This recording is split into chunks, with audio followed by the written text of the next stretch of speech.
Family backdrop అనేసరికల్లా కొన్ని expect చేస్తాం కదా! సో, వాటిని దాటి సంక్రాంతికి వస్తున్నాంలో వాళ్ళైతే మనం కథ పాతగా ఉన్నా అంటే కథ అలవాటైన కథైనా సన్నివేశాలు సీన్స్ కొత్తగా ఉంటే ఆడియన్స్ బాగా ఎంజాయ్ చేస్తారు. మనం కొత్త కథలు రాయటం కన్నా కొత్త ప్రజెంటేషన్‌తో వెళ్తే ఆడియన్స్‌ని కంపల్సరీ మనం గెలవచ్చు. ఆడియన్స్‌ని బాక్స్ ఆఫీస్‌లో గెలవచ్చు. సంక్రాంతికి వస్తున్నాం అనేది అదే లైన్‌లో ఉండిపోతుంది.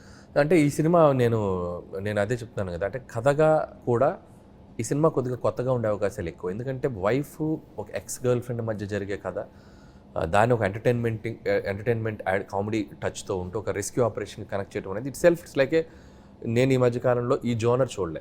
సో ఈ జోనర్ కూడా కొత్తగా కనెక్ట్ అవుతారు. సో మీరు అన్నట్టు కథలు ఎక్కడి నుంచైనా బేస్ అయ్యే ఉంటాయి. But how you are presenting అనేది ఇది ఒక్కొక్క డైరెక్టర్ ఒక్కొక్కలా ప్రెజెంట్ చేస్తారు. ఒక్కొక్కరు ఒక వరల్డ్ బిల్డ్ చేసేస్తారు, ఒక కొత్త విజువల్ తోటి ఒక డార్క్ కొంత చేస్తారు, కొంతమంది పీరియాడిక్ వెళ్తారు. అండ్ నాకేంటంటే నేను ఎప్పుడు స్టోరీస్ కానీ ఏదైనా చూసినప్పుడు లైవ్లీగా మన చుట్టూ ఉన్న పాత్రలతో చేస్తే ఎలా ఉంటుంది అనేది చేస్తూ వెళ్తాను. బట్ ఈ సినిమా కూడా అదే వర్క్ అయింది. సో నిజంగా ఒక భాగ్యం, ఒక మీనాక్షి, ఒక వైడి రాజు, యాదగిరి దామోదర్ రాజు అనే ఒక ఎక్స్ కాప్ మధ్య జర్నీ ఎలా ఉంటుంది ఒక లైవ్లీగానే డిజైన్ చేశాం.